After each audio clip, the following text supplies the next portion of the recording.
हिमवन में कभी दो वानर बंधु रहते थे। बड़े का नाम नंदक और छोटे का नाम चुलनंदक था। वे दोनों वहां रहने वाले 80,000 वानरों के मुखिया थे। एक बार वे दोनों वानर बंधु अपने साथियों के साथ कूदते फांदते किसी दूरस्थ वन में चले गए और अपने साथियों के साथ नए नेकी के फलों का आनंद लेते रहे।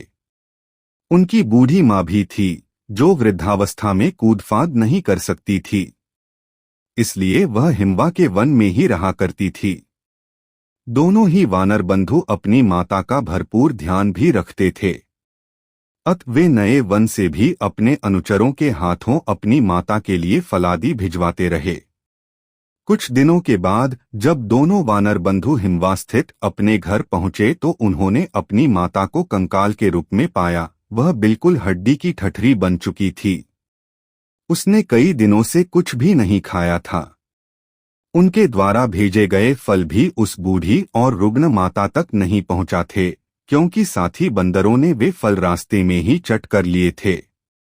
अपनी माता की दयनीय दशा को देखकर उन दोनों बंदरों ने शेष बंदरों से दूर रहना उचित समझा और अपनी माता के साथ एक नए स्थान पर डेरा डाला।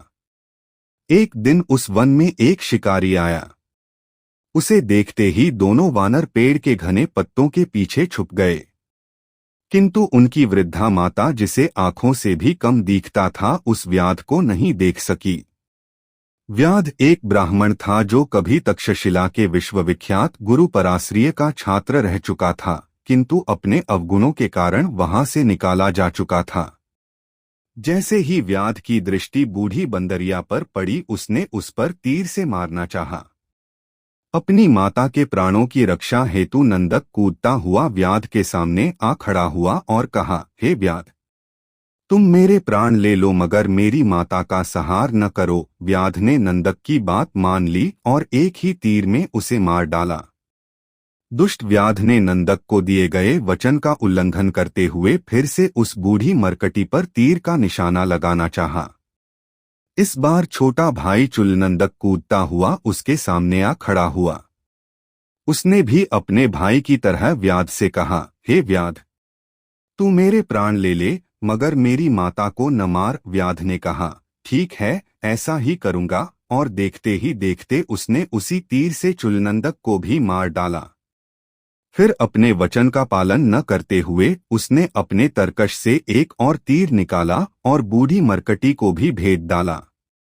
3 बंदरों का शिकार कर वह व्याध बहुत प्रसन्न था, क्योंकि उसने एक ही दिन में उनका शिकार किया था।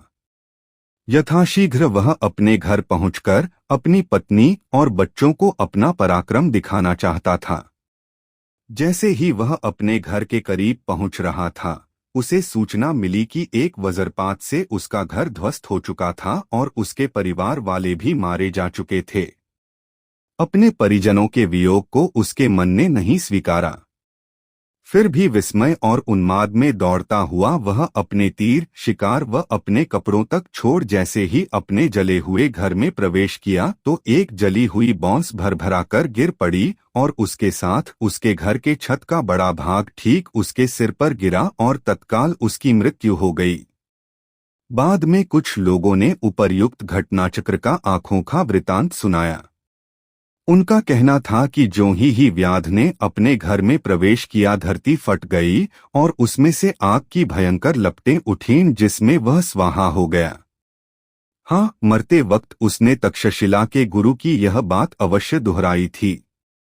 अब आती है याद मुझे गुरुदेव की वह शिक्षा, बनो श्रमरादी और करो नहीं कभी ऐसा, जिससे पश्चाताप की अग्नि में पड़े तुम्हें जलना।